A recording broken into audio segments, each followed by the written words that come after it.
What's up, family? Gerald the Bossman here. You're tuned into the Bossman Show on AM 1010, AM 1430, 1055 The King. Let the King out at 105theking.com and the Bossman Show at bossmanshow.com. Hit me up on Instagram, the Bossman Show, Twitter at Bossman Show, and Facebook, Bossman Show. It's the Bossman on your radio. Listen to the Bossman Show with your host, JR, Saturdays at 9 a.m. right here on AM 1010, The King. What's up, good people? BetOnline is your number one source for all your betting needs. The latest odds, lines, and matchup reports for baseball, boxing, golf, and more. BetOnline continues to be the fastest and easiest way to place your wagers, including live betting and your favorite casino and card games available to play right from your phone. Head to the website or use your mobile device to sign up today and get in on the action. Remember to use your promo code BELIEVE, BLEAV, for your 50% welcome bonus on your first deposit. BetOnline, where the game starts. BS3 Network, changing the way you watch TV. Yes, BS3 Network, changing the way you watch TV, covering content and hot topics from A to Z, sports, music, society and culture, movie reviews, you name it, we have it. Check it out on bs3network.com or check us out on Roku, BS3 TV on Roku, as well as check out your favorite podcast on all podcast platforms or Spreaker.com/BS3 Network. You are now tuned to BS3 Network.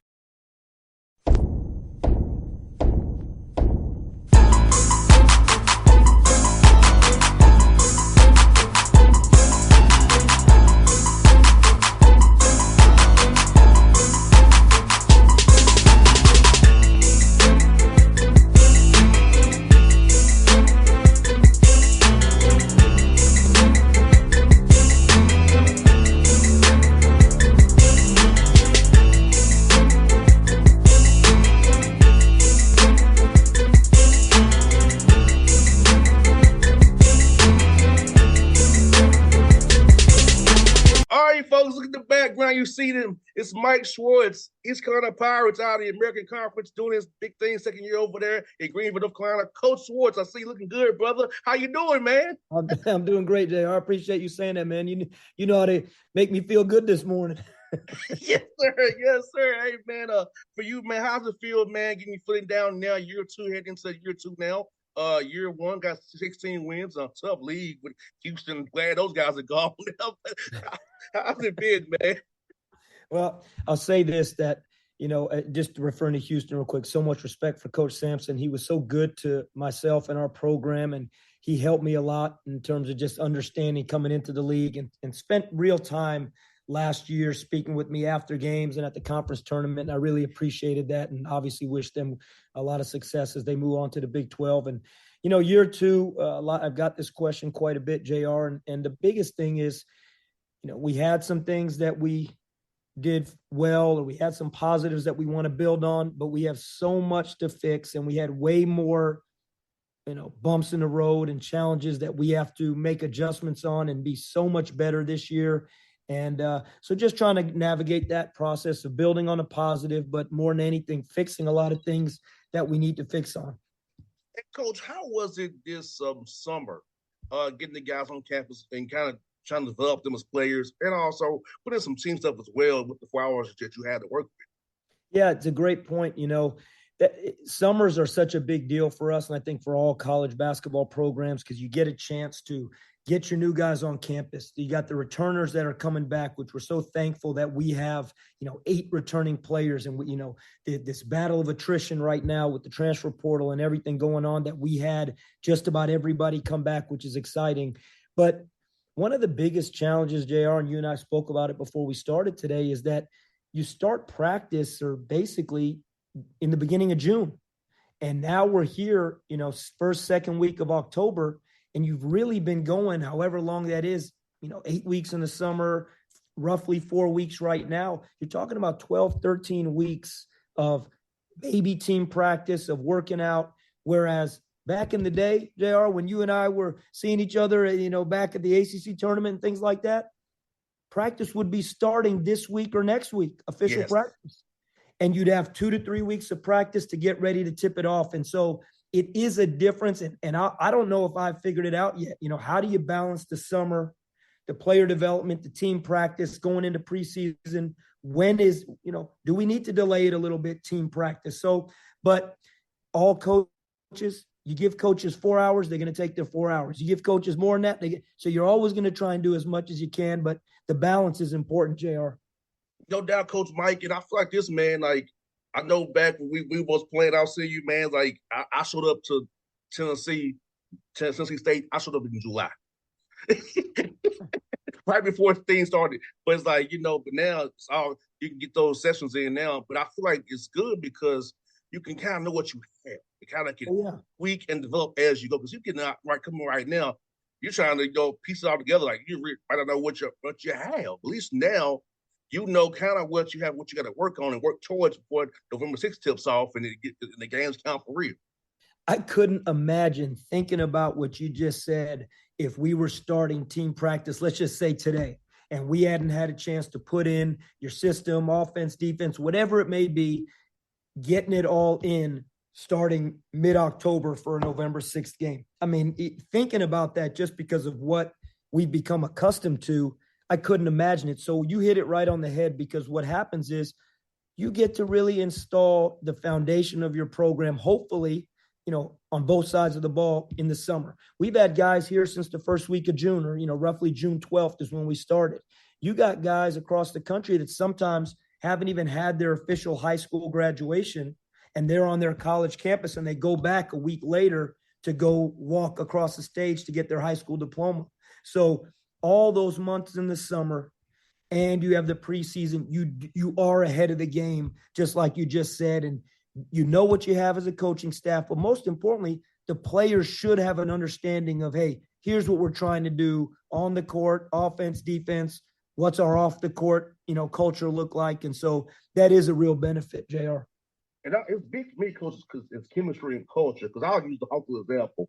Since mid-August, many of the Hawks wasn't playing in the FIBA tournament or in Atlanta, working out at the facility with each other.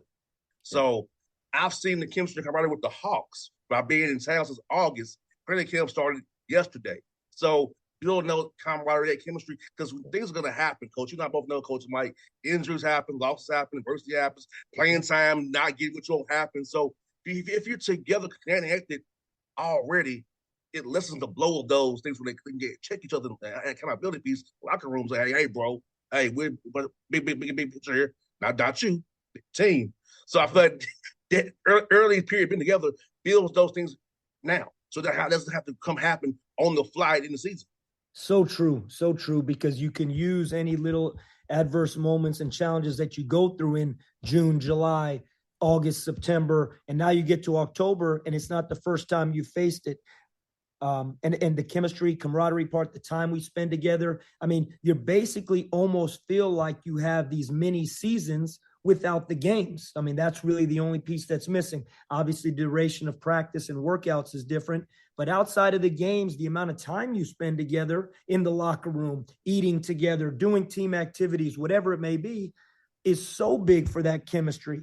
The only couple drawbacks that, and I know a lot of programs go through it, JR, would be, number one would be, you do have to, is there an injury here and there that, because of the amount of time and the work and that, because again, if you say you can work this much, I would say about 9.9 out of 10 coaches are going to take right to the limit. They're going to want to do that.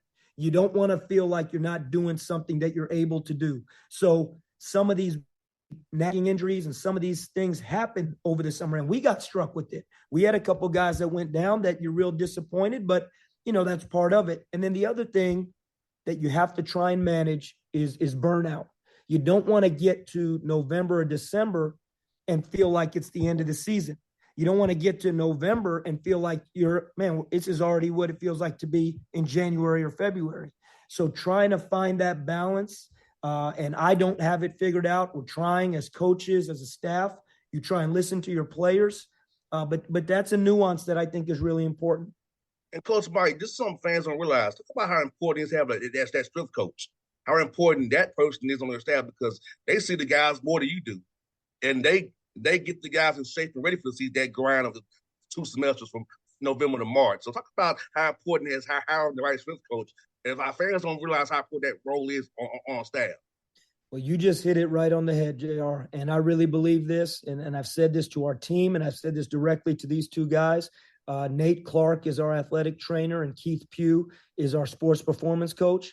And I think those 2 guys are the 2 most important, coaches in the program, so to speak, because what they do, the time they spend with our guys to keep them healthy, keep them feeling fresh, keep them feeling strong, keeping them motivated year round, as you said. It's paramount. You can't put a value on it. But those 2 guys, Keith Pugh and Nate Clark, again, they keep the guys going. And Keith Pugh, our strength coach, says this. And he was a former NFL player. He just an incredible mind, incredible person. He's such a big piece of our culture. And he says his whole goal every day is to get the guys ready to be at their best to practice or to play. And that's an incredible challenge when you think about it year round, with the amount of work these guys are doing, that strength-wise, speed-wise, flexibility-wise, mobility-wise, agility-wise, he's taking that on his shoulders. I got to get these guys to perform at their maximum every day we practice. And basically practice has almost turned into year round now. So you just said something that is so true. And Coach Mike, let me ask you this, man, for your young men, I know you want them to be on the court, but what's like you want them to be off the court for their integrity and their values that you want a young man to be, his kind of power to be about off the court as they're talented on the court? We talk about this a lot, and I think it's so important. I want the guys to take pride in being successful in everything that they do. The way you do anything is how you do everything. So we talk about it a lot, man. It is cool to be a great student. It is cool to get an education. It is cool to help others. Forget basketball. It is cool to be kind. It is cool to have relationships with other people and help other people grow. It's something that we talk about on a daily basis, honestly, with our guys, because really what this comes down to is how can you impact someone else? And if you look at it on the court, we talk about it all the time. You said it, man. It ain't about me. This is about the team. Are you looking at the guy in the locker next to you and saying, how can I help him be better? But if you take that to a bigger picture, it is how can you help people, whether it's family, friends, people you come across to in a daily setting. How can you help other people? And that's how you really make an impact. But I think the biggest thing, JR, that we try and stress to our guys is, man, we want to see you guys be successful in everything you do. And right now, there's kind of a finite amount of lanes that they're in. They got school. They got their social relationships. They got, as they're building their kind of resume for their professional career, whether it's basketball, something else. We have a couple guys on our teams that are really aspiring to do different things. We have one player that wants to be a doctor. He is here. He came from Spain. His name is Valentino Pinedo. He came from Spain to ECU. Yes, for the basketball. Yes, for the experience. But he wants to be a doctor, and we have a medical school here, and he takes that very seriously. And it goes down the line. We have guys, but we really try and talk about that a lot, JR. How you do anything is how you do everything, and take great pride in being responsible and handling your business and being successful, because being a successful man for our guys is really the ultimate goal. Graduating and being a successful man in everything you do. And you know what? If you can be an NBA player or a pro or fortunate enough to get paid to play this game, man, what a blessing. What a cherry on a Sunday. And you're right, Coach Mike. I'm an example of Coach Mike. I got cut, but, thankfully, like I told you off air, I've been doing this 14 years. Radio, like my degree's in business, not communications, but was talking about sports part. It's easy for me. I played them all. But to know how to work it off the air for the advertising, the syndication, distributors, dealing with the station managers, all those skills my degree taught me. My internships taught me, because if I didn't know how to do all that, I couldn't be on here today on this call today, Coach, because I had to take all those skills and use them when you're your own man. Because I didn't have anybody to help me, coach. I had to do this grassroots on my own to get. So that degree really helped me to get where I am today, coach. Yeah, and it's so awesome. And those are the stories, and that's the stuff that life is about, because, we all try and explain to our guys that once their college window closes, and it's unfortunate, but the reality is when the college window closes, you're not going to have people every day trying to help you. Hey, you have to do this. You got to do this. Hey, here's your schedule for the week. Here's your schedule for the month. We give our guys schedule between now to January. They know every day what time we practice. That's not going to happen once you graduate and you move to the real world. Even the guys that are fortunate enough to be professional basketball players, NBA players, there is a sense of, hey, there's a self-responsibility that you have to do A, B, C, D, and no one's going to have their arm around you all the time saying, hey, make sure you do this. Oh, you didn't do that. Let me help you get to the next place. Let me give you a second chance here. Those second chances, unfortunately, as life goes, get a little bit shorter and shorter. And obviously, family, friends, the people that are in your inner circle, that's why it's so important to keep those guys tight, because they're always there for you. But the reality, to make it in life, whatever your profession is, you got to do like you do, JR. You got to go out and chase it. You got to do it. And there's nobody that is going to keep picking you up except for yourself. No doubt, Coach Mike. And I'm going to ask you this, man. For your guys who are trying to achieve things, what about the internships now? Know the 20-hour rule. You want more, but a lot of do internships and really focus on the academics. What about that piece of it? Being in North Carolina, a lot of big business in North Carolina. You're close to D.C., Virginia area, Atlanta as well. Get down here as well. What about the internships and the networking possibilities? Being an ECU pirate, help your players out the basketball. No, I love that. And it's so true. And one thing, a lot of people, the NIL has really changed the game in college athletics. When you talk about NIL, the transfer portal, just those two things, in the last 2 to 3 years, the game of college basketball has changed more than it had the 20 years previous combined. But one of the NIL benefits, obviously, student athletes, which is great, the opportunity to monetize their value and make money and start to establish that business aspect of it. But one of the things that kind of people don't talk about is NIL. It has really opened up a ton of networking opportunities for guys, because the reality is a lot of the NIL is coming from major donors or boosters or alum from the university, whether they're a local business that decides to maybe contract an NIL deal with a specific player, or through these collectives where a lot of the boosters and donors are donating to the collective.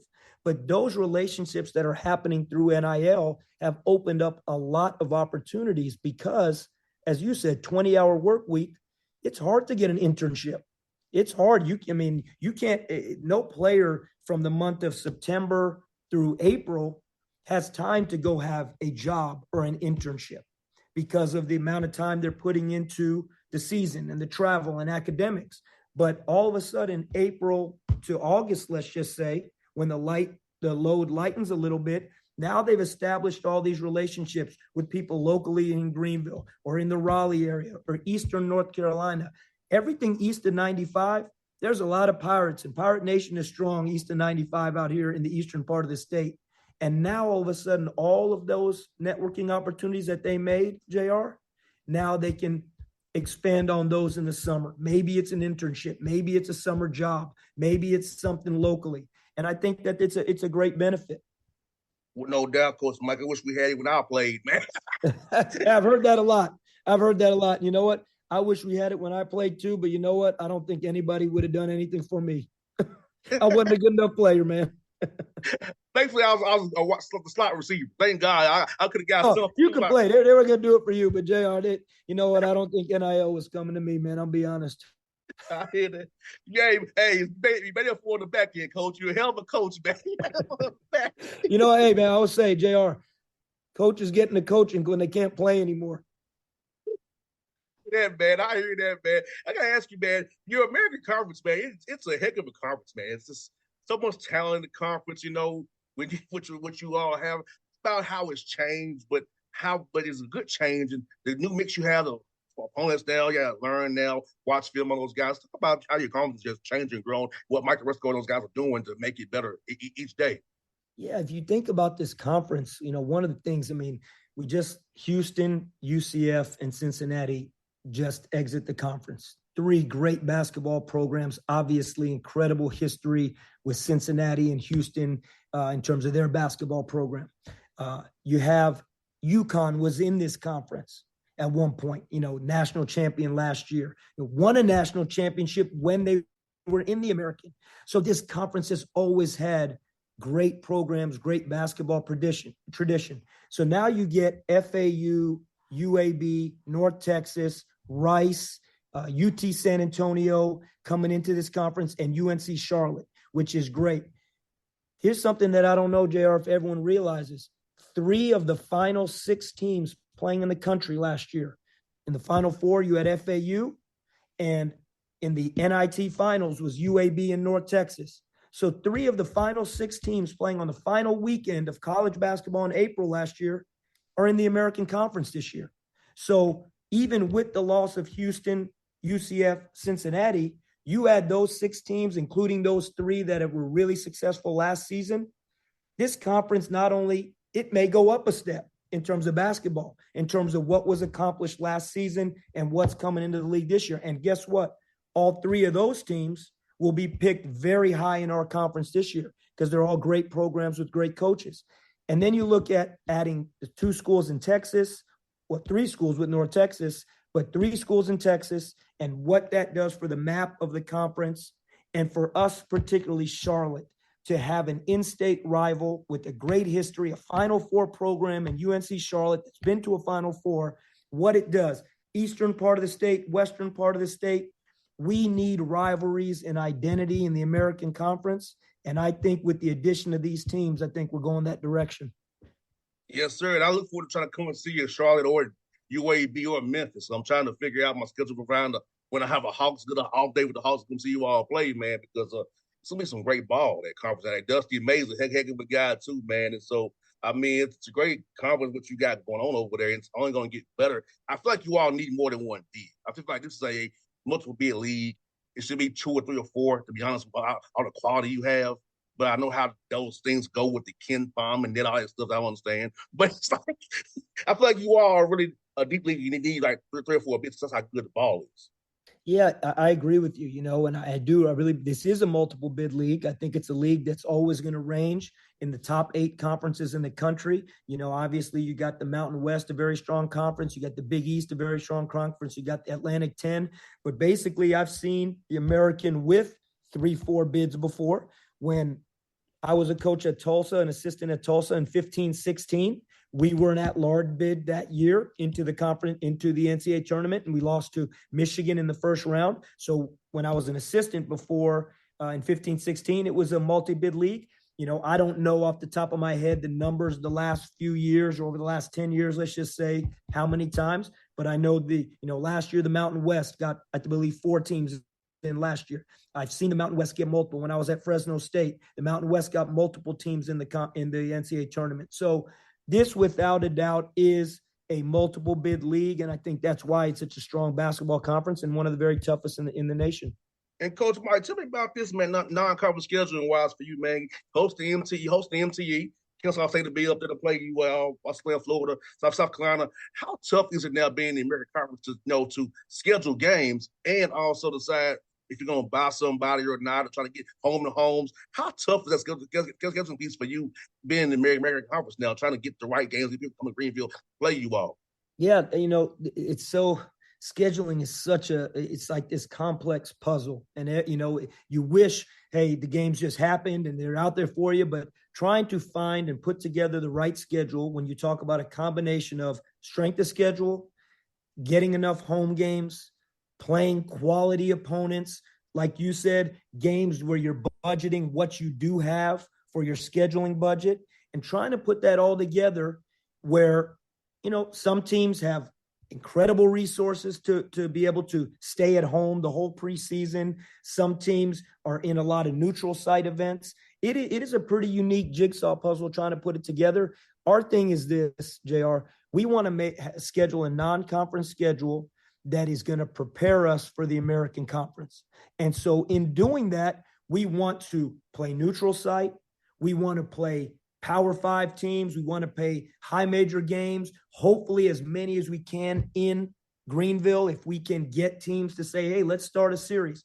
But getting a team to start in the ACC or SEC or Big 12 or any of these conferences, hey, let's start a home and home. You guys come to Greenville, we'll come to your school. We'll come to your school first. It's not as easy as it sounds sometimes. Getting teams to say, yeah, well, okay, we'll come play in Greenville, even if you come to our game, our arena first.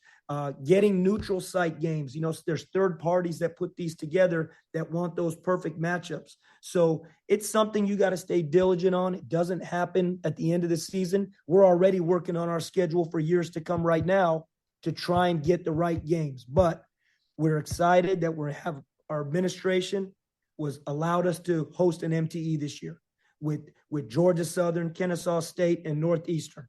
Really excited about those teams coming to Greenville. We're excited that we are in a series with South Carolina. We played them last year in Greenville, South Carolina. They're coming to Greenville, North Carolina this year, and we'll return the game to Columbia next year. We got UNC Wilmington coming to our place this year. We have George Mason. We're going to George Mason to play them. They'll be back in Greenville next year. And then we play Florida in a neutral site game in Lakeland versus the University of Florida. So we're excited about our non-conference schedule. It's going to be very challenging, but we need it to try and prepare us for a very, very difficult conference. Coach, I got two more for you, Coach Mike. Tell me about recruiting in Georgia. You got two guys on the roster, Ezra, who contributed for you last year, and Jaden Walker's coming in from Lawrenceville as well. Talk about recruiting in Atlanta and finding talent down here in those young men in particular as well. We love recruiting Georgia. I mean, obviously, both Jaden and Ezra being from the Atlanta area, they've been awesome for us. Two of our core foundation guys and guys that we have very high expectation for this year. Georgia is an area that whether being at different places, especially Tennessee prior to arriving at ECU, was an area we had to try and recruit quite a bit. It was only about 2:45, 3 hours from Knoxville. So we'd spend a lot of time recruiting there. And we had some players on the roster from Georgia. The challenging part when you think about a state like Georgia and Atlanta in particular is, JR, it's recruited so heavily. I mean, there's so many great schools in that state, including Kennesaw and Georgia Southern coming to our tournament. You got Georgia State right there. You got Georgia Tech. You got the University of Georgia. I mean, there's so many good schools. The SEC taps into the state of Georgia. The ACC taps into the state of Georgia. So we feel very fortunate to have two players in our program from there. I love coming to Atlanta. It's one of my favorite cities. Go to a Braves game. Family and I used to go there from Knoxville all the time. It's a fantastic place. So if we can continue to make inroads in Atlanta and Georgia recruiting, we're going to continue to do so because it's just a great state and a great, a lot of great players down there. Kind of lead to my last question, Coach. My last one for you. When you come to Atlanta, what's your favorite things to do here for us, eating and activities when you come to town? Kind of get into it. Well, I would say this. One of the great things, Greenville is a smaller town, obviously. We're a smaller college town. We got a lot of great stuff here. But when you get to go to a city like Atlanta and you have so many options of places to go eat, things to do, I mean, the food's incredible. But I will say this, and I'll say it again. My family just went last weekend on Saturday night. They went to a game. They drove down there for a soccer tournament. And my wife and my daughter went to the Atlanta Braves game, the second to last season, regular season game, is to go to that Battery and be able to go to a game at the Battery and go to, walk around to the different restaurants there. The whole atmosphere is so cool. And, that Atlanta Braves organization is such a championship organization as they get ready to start the playoffs right now. We really love to do that. And then if I'm on the highway on 85, I might just stop at the Varsity real quick and grab a burger. Hey, Coach, you can't go wrong there, Coach Mike. Hey, look, I'm going to tell you, if you're ever going to come to a Hawks game, I'll give you a number offline. We can make it happen for you, too. If I bring your team down for a Hawks game, I can get you in contact with our group people. We'll get you a nice group rate. You can see where the Hawks come out of the tunnel. So, Coach Mike, you love Atlanta. I'll take care of you. Come here, Coach. I got spots for you don't know about yet, but I will make sure you hit them up, brother. Man, I appreciate it, JR. It's awesome to see you and speak with you. Thank you so much. Anytime, Coach. It was very fun. Good to see you again, man. You too. Have a good one. You too, buddy. Bye-bye. BS3 Network. Changing the way you watch TV. Yes, BS3 Network, changing the way you watch TV, covering content and hot topics from A to Z. Sports, music, society and culture, movie reviews. You name it, we have it.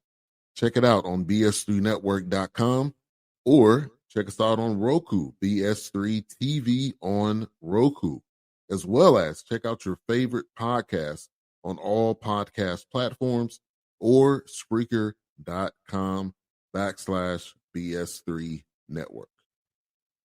You are now tuned to BS3 Network. What's up, good people?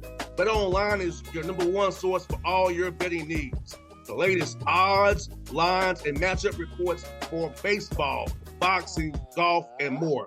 Bet Online continues to be the fastest and easiest way to place your wagers, including live betting and your favorite casino and card games available to play right from your phone. Head to the website or use your mobile device to sign up today and get in on the action.